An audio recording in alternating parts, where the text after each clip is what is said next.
میں فخر سے کہتا ہوں میں بریلوی. کہتے ہیں بریلوی کا کیا مطلب ہوتا ہے؟ میں نے کہا حلالی بچہ. اعلیٰ حضرت رحمت اللہ تعالی علیہ جو کہ بریلی شریف میں پیدا ہوئے تھے، تو اس نسبت سے ہم بریلوی کہلائے. بریلوی کوئی نیا فرقہ نہیں ہے معاذ اللہ. یعنی بریلوی مانے وہ کہ جو رسول اللہ صلی اللہ تعالی علیہ وآلہ وسلم نے ہمیں جو عقائد بتائے، جو قرآن و حدیث کے عقائد ہیں، جو صحابہ کرام کے عقائد چلے آ رہے تھے، تو وہ عقائد اعلیٰ حضرت رحمت اللہ تعالی علیہ نے ہم لوگوں کے اندر اتارے. تو یوں اس نسبت سے ہم بریلوی کہلائے. مسلک کی کوئی نسبت کسی شخصیت کی طرف نہ کریں، نہ کسی مدرسہ کی طرف کریں، نہ کسی پیر کی طرف کریں، نہ کسی خانوادے کی طرف کریں، نہ کسی شہر کی طرف کریں. مسلک کی نسبت صرف مصطفیٰ کی طرف اور جماعت صحابہ کی طرف رہے گی.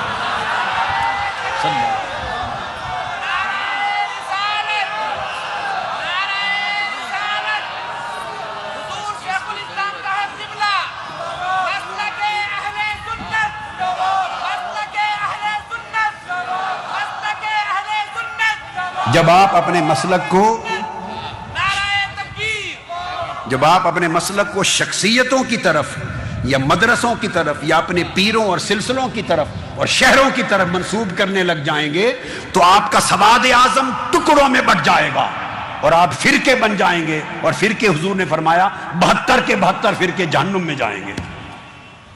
جنت میں فرقہ کوئی نہیں جائے گا، جنت میں تو سواد اعظم جائے گا اگر جماعت رہے گی، امت کی اکثریت رہے گی.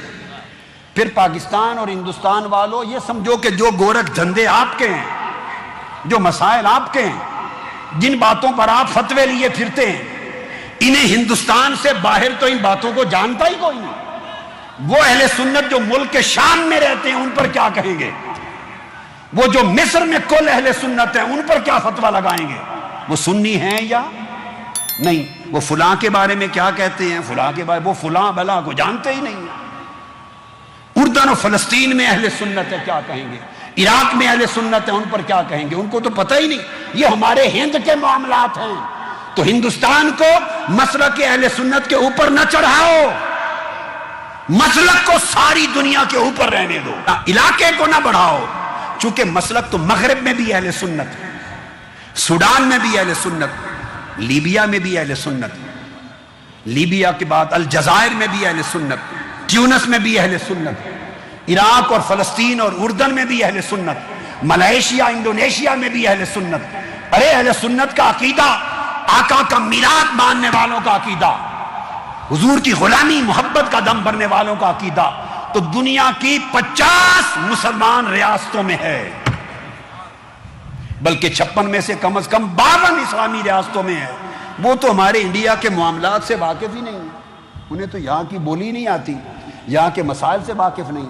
اگر آپ مسلک کے فیصلوں کے لیے یہاں کے گورکھ دھندے اور فتوے اور پمفلٹ اور تماشا شروع کر دیں گے تو ساری امت کہاں جائے گی؟ لہذا مسلک کی ایسی تعبیر کرو جو پوری امت مسلمہ کو قبول ہو اور ساری امت میں اہل سنت ایک ہی دھارے میں نظر آئیں، تاکہ اہل سنت سمندر نظر آئے، چھوٹے چھوٹے ندی نالے نہ بن جائیں، اہل سنت سمندر نظر آئے. میرا نقطہ نظر، میں بریلوی اور دیوبندی ان کو مسلک نہیں مانتا. یہ مسلک ہے ہی نہیں. ان کو مسلک بنانا ہی انتہا پسند سوچ ہے. یہ تو ایک الگ بات ہوگی.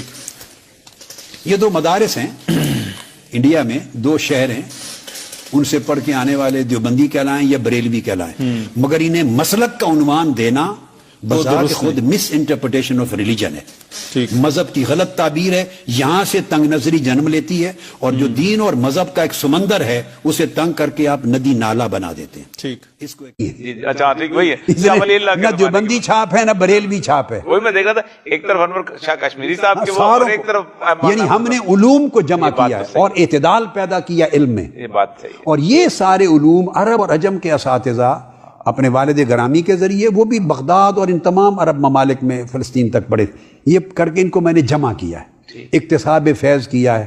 اور اس طرح یہ پوری دنیا اسلام سے علم کے جو سرچشمے تھے وہاں سے لے کے تو، اور ساتھ آپ یہ ماڈرن ایجوکیشن اس کے ساتھ کمبائنڈ